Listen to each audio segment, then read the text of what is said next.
ሰላም ሰላም እንኳዕ ናፍየር ገዛና ብሰላም መጻኹም ሎማዓንቲ ኸ እዛ ትሪእዋ ዝፀናሕኩም ምግቢ ብሓደ ኮይና ክንሰርሓ ኢና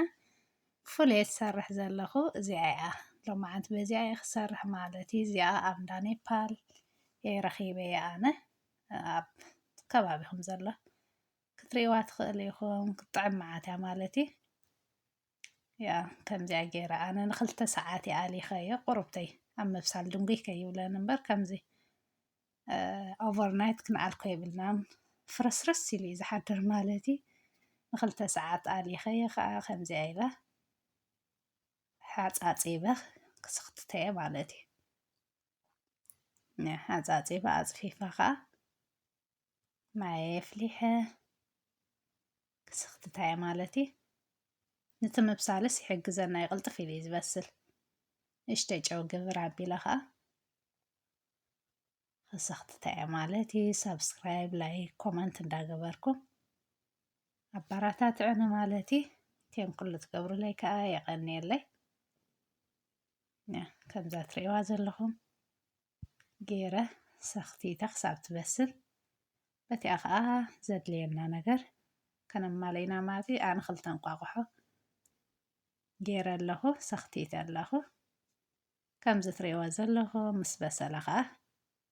ከምዚ ፍርስርስ ዓይነት እዩ ዝብል ኣብዚኣ ከዓ ዘድልየኒ ሽጉርቲ ኮምዴረ ቀመማት ደስ ዝበለና ፃዕዳ ሽጉርትን ጉዕን ከዓ ማለት እዩ ኦሊቭ ኦይል ንእሽተይ ገይረ ረስን ምስ በለት ከዓ ሽጉርተይ ይውስኽ ኣቢለ ማለት እዩ ንእሽተይ ቅልው ቅልው ከብለ እየ ክትጥዕም መዓት እያ እዚኣ ኣነ ብጣዕሚ እየ ፈትያ ከምዚ ዝኾነ መቐረት ኣለዋ ማለት እዩ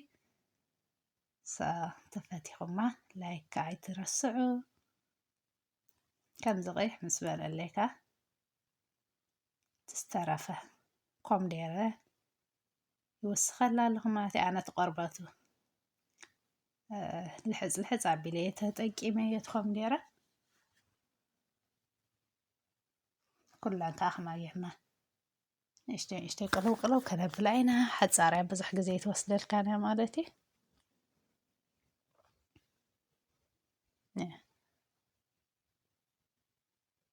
ከምዚኣ ጌርና ቀስ ጌርና ቅልው እንዳበልና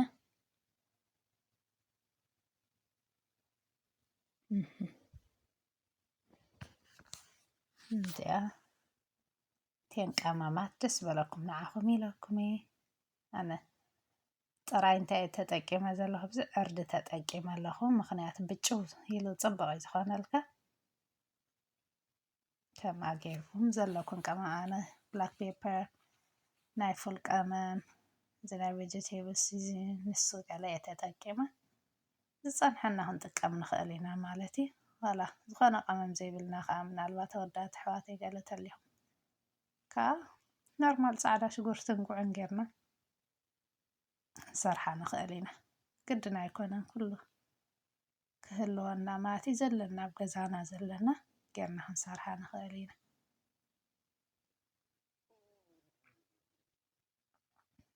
ከምዚኣ ገይረ ከዓ በዚኣ ጭፍልቕ ጭፍልቕ ከብላ እየ ንእሽተይ እምበር በሲሉ እዩ ብዙሕ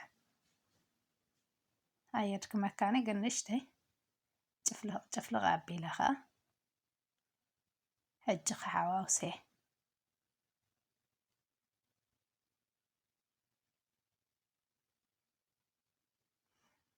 ኣብዚኣ ቀዲመ ፃዕዳ ሽጉርቲ ይውስኸላ ኣለኹ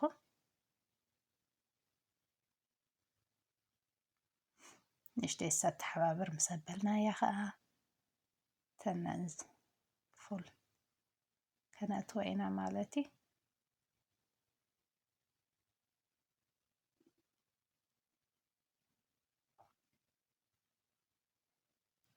ከምዚኣ ጌርና ኩላ ተሓባብር ምስ ኣበልናያ ከዓ ጉዕ ከዓ ማለት እዩ ጉዕ ወስኽ ኣቢልና ከዓ ዳርጋ ናብ ምውዳእ እያ ማለት እዩ